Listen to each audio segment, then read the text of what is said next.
going out to run, but we do have on hand Larry Gillespie, who's the crew chief here of the Tempest. And Larry, if we just talk for a second, you went out and ran the Tempest. You were the last boat to qualify this morning, went a little bit over 100 miles per hour. But when you came back, you had a little bit of an engine problem with an oil leak. That's all been apparently taken care of now, so you will be in the next heat. That's right. Yeah, we had had problems during the first of the week of not having any oil pressure up in the supercharger bearings, and we kept burning them up. So we blanked that off, and we found out that instead of 140 pounds of oil pressure, we had almost 230 pounds, and it blew a gasket out. So we had to pull the regulator out and pull the plug out, and that means pull the engine out of the boat, put it back in, and we're ready to go. It's not a situation with some of the other boats where they have an extra engine they can throw in there. You've got the one engine, and that's it. Yeah, we got one bullet, and by golly, I hope it stays with us, because this is the last hurrah for Chuck, I understand, and mine after about 25 years of it, and we're not going to go down, just lay down and die. We're going to go to the bitter end and fight for it. So that's quite a story in itself. The fact that this is actually going to be your last year as far as boat racing is concerned. Well, right now it looks like, yeah, it is my last year, and it looks like it's just Chuck. It's up to Chuck what he wants to do with the boat. If he wants to go next year, by God, Mark and I'll be back, and we'll be running. I heard some of the owners around the pits here this morning very supportive, all trying to help you out and get this boat running so you could go out and qualify this morning. Well, I'll tell you, I can't thank people like Dave Cully and Jim Harvey, Danny High, Bill Wooster, all those people. In fact, we got one of the old Executone blowers on the front of this thing. They gave it to us, and we got gears from old boy Alberto, so I got to say thanks for those guys. They really did. There's just not 3 of us. There's about 14 of us out here now. Larry, thanks very much for visiting with us. Good luck to you and the Tempest crew this afternoon. Thank you. We're going to give it a shot. All right, that is Larry Gillespie. Let's go back now for a little bit more boat racing as they're getting ready on the course, and Wayne Cody has it. Thank you, Peter. At the start-finish line, the Tempest, of course, will go in 1B. That'll be our second heat in about 30 minutes. But in now 3 minutes and 10 seconds, we will have Heat 1A. To review again, the Miss Budweiser you'll see is the U1. That is Jim Kropfeld, qualifying at 1:39.8. The U2 is Oh Boy Oberto, George Woods Jr. at 120 miles an hour. The U5, Frank Kenney Toyota, Milner Irvin at 112 miles an hour. The U80, the Sea Galley Crab Legs, Ron Armstrong at 109. Pietro's Pizza, the U22, Todd Yarling at 114. And the Holseth, Miss Madison with Ron Snyder, the U6 at 112 miles an hour. So again, U1 is the Bud. U80 again is the Miss Sea Galley Crab Legs. There's the U5, Frank Kenney Toyota. U2, Oh Boy Oberto. And the U6 Holseth Miss Madison. Owners, the city of Madison. That's right, Madison, Indiana. Built back in 1973. Miss Crab Legs, of course, is the boat named here for Sea Galley's Crab Legs. Ron Armstrong at 109 miles an hour. The U80. Chuck Hickling designed this boat. It's a Turbo Allison. Built in 1966, the oldest. So a good heat of boats, and Mike will call the race for you, and we are 2 minutes away now, 2 minutes away from the start of Heat 1A. Don't forget, in unlimited hydroplane racing, they will get out at the north end of the course. They will come this way. They have about 8 seconds where they turn the final pin in the 4th corner to get to the start-finish line. We are right on the start-finish line at this moment. Heat 1A is brought to you by your participating Puget Sound Honda dealers, where you'll find your key to quality, value, and performance. Test drive one today. Puget Sound Honda dealers are also the Seafair sponsors for this heat.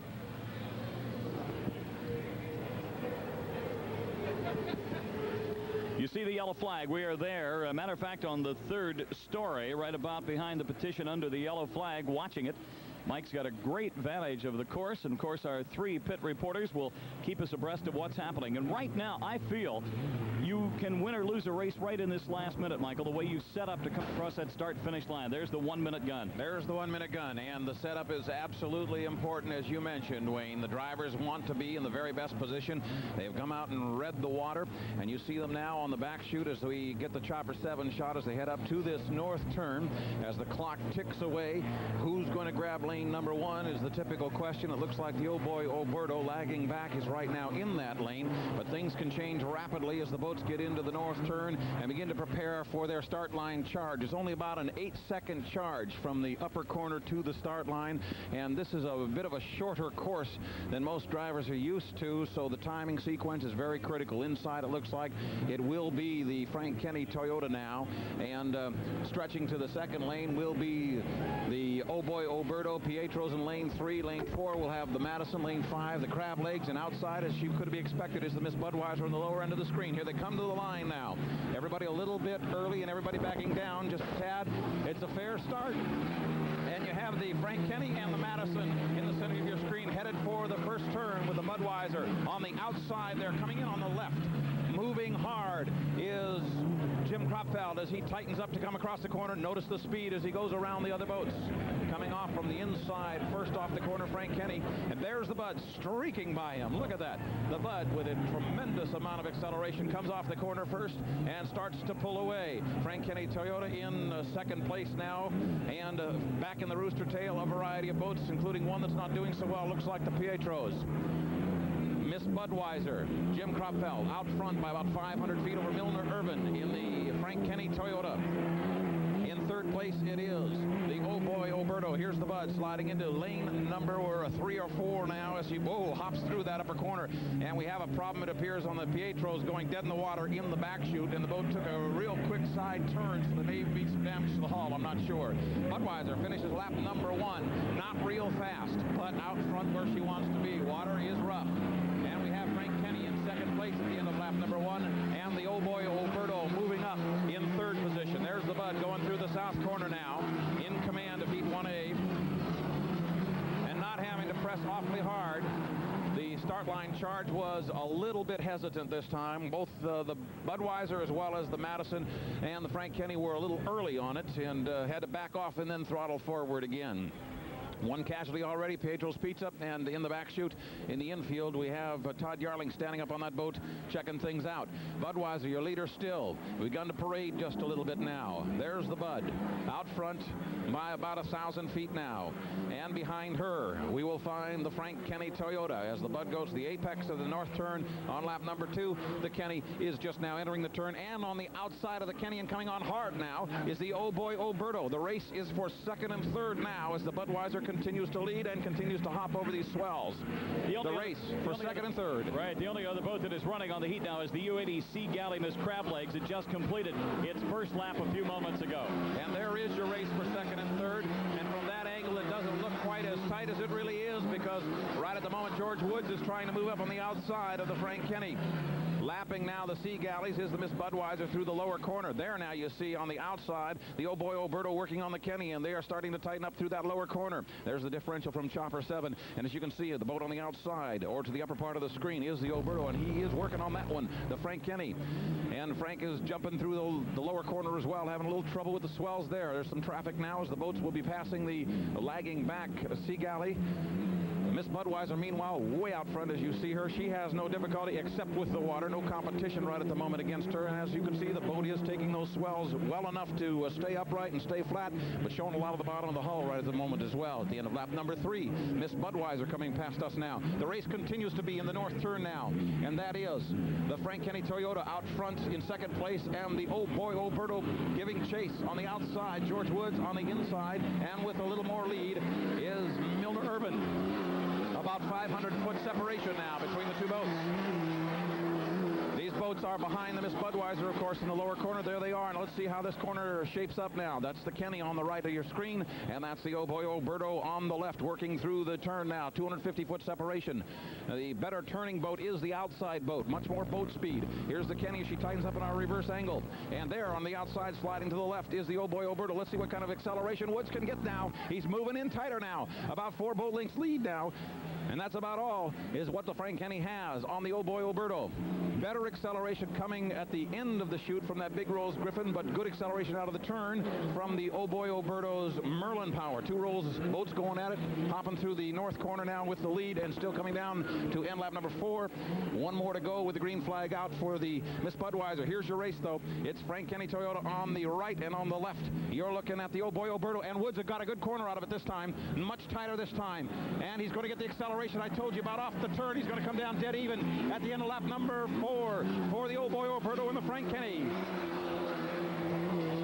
The Griffin and the Merlin going at it. The Kenny on the inside or to the left, and the Oh Boy Oberto in this shot now to the left. As we go through the lower corner, let's keep it on them. The Oh Boy Oberto getting better corner speed, better RPMs, higher RPMs through the turn. As the Kenny has the lane advantage on the inside, it's not quite enough to make up the difference, as you can see, because now the Oh Boy Oberto has pulled past.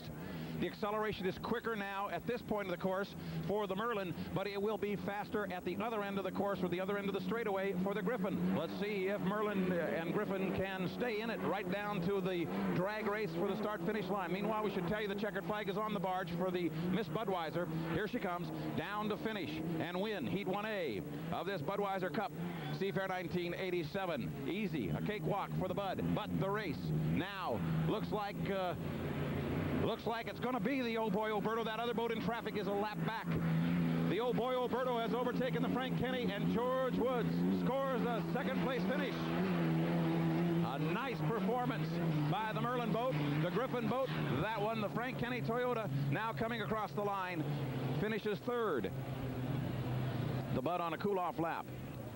And Scotty down there in the pit area, you could see this happening. This really was, as you named it, it was a Merlin show.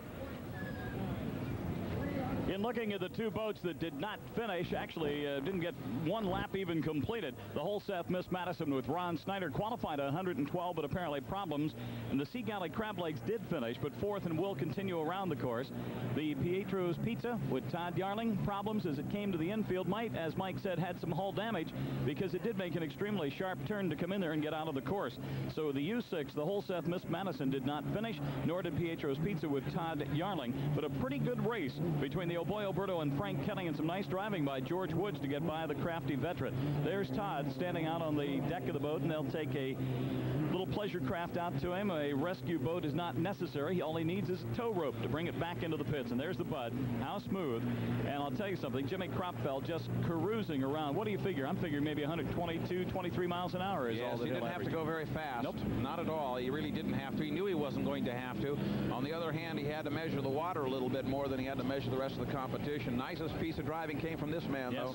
And this is George Woods going back to the pit area now with the Oh Boy Oberto. A good dicing and a good duel with the Frank Kenny Toyota.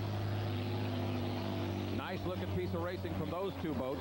Fans got into it as well. What makes George Woods a good race there for George is the fact that he's got a veteran out in front of him, and he does come up on him, pulls away from him, passes him, and does quite well. Heat 1A was brought to you by your participating Puget Sound Honda dealers, where you'll find your key to quality, value, and performance. Test drive one today. Puget Sound Honda dealers were also the Seafair sponsors for this heat.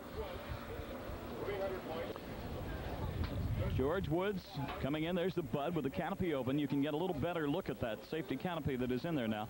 You can almost live in there if you'd like to. Put a little refrigerator in there and a little stove. There's a lot of discussion, though, about what to do with the possibility of requiring canopies on race boats in the future. And there are 4 or 5 different canopy designs. And a standardization looks like it'll be forthcoming so that rescue crews can figure out how to get into those if they had to. Well, here's Milner Irvin, Mr. Clean, they call him. He was a winner only once. E. Milner Irvin III. What's that Florida. E for? You don't want to know. No, okay. Anyway. Okay. Anyway, Milner has only won once. He's been driving for a long time. And down in Houston at 84, he won the World Championship with the Miss Renault, you'll recall. And that's the only time that Milner's ever been a winner. He's been a very steady driver, a strong driver. He's been on Lake Washington many years in a row and has done very well, but has never been a winner here. He would love to win today. And, of course, the Kenny folks would love to have him do so as well. Jim Kropfeld, your winner, and comes out on top. George Woods in the U2. Oh Boy Oberto gets 300 200 points. Milner Irvin with 225. Ron Armstrong finished fourth. That's 169 points. Snyder couldn't get the Madison to perform today. A DNF, scored a goose egg for him and for Todd Yarling. A couple of Ohio Valley boys not starting the day off so well. Let's go to Pete Gross, who has George Woods. Go ahead, Peter. George, what a battle you had out there with the Frank Kinney Toyota in this first heat. Oh, boy. Yeah, Miller was making me work for it that time, I'll tell you. I was kind of chasing him down on the outside and was thinking, boy, I wish he'd slow down a little bit. But he wouldn't, of course. And finally there in the last lap, we decided we'd make a charge by him and see if we couldn't get by him and at least get us a second place set of points today. What was the key for you then in this race? Was it going into the turns, coming out of the turns? Where did you eventually, did you feel, run down the Frank Kinney Toyota boat? I just felt maybe I was charging into the corners a little bit harder than he was. It seemed like he might have been just conservative. He was conservative in his boat. You know, we got a long way to go yet today. You know, the main thing is to get in the final, and I just believe he wasn't using his equipment. Were you then backing off a little bit on what you can really do when you get into like the final or into the second round of heats? Oh, I believe we can run a little bit better maybe in the second round, or especially come the finals. Okay, everybody always wants to know, what about the course conditions today? Well, this is my second race, and you know, a lot of people might have thought it was a walk in the park, but boy, I'll tell you what, I got some limp arms right now. All right, that's the story with George Woods Jr. and the Oh Boy Oberto from the pits. That's a nice little second place for George. It gives him a lot of confidence, and he got to do a little racing, something that rookie drivers sometimes, Michael, do not get to do because they don't have the equipment. They're third or fourth. It's just a parade for them. Here he was behind a boat by maybe 20 lengths, pulled even, and went ahead. I thought it was a well-driven race. I'll get back to you on that. But Ron Callan has the winner of Heat 1A, the Budweiser driver, Jim Kropfeld. Ron? Thank you, Wayne. Jim Kropfeld answering some questions to reporters right now. Let's go right in on it. Pleasure boats out there. Everything affects the course. Jim Kropfeld, the winner. Jim, tell us basically, we just got you in here just right now, just how to go for you out there today. Well, we won, so I think it went pretty well. I can't do much better than win, I don't think. Everything looked pretty smooth. The average speed, I'm not sure what it is yet, but how rough was it? It's very rough. It's the same old race course that it's always been. The water really never changes when you get 6 boats out there, and I guess everybody has to race on it for the last 25 years, so we'll have to keep doing it. All right, Jim Kropfeld, Miss Bud, winner of Heat 1A.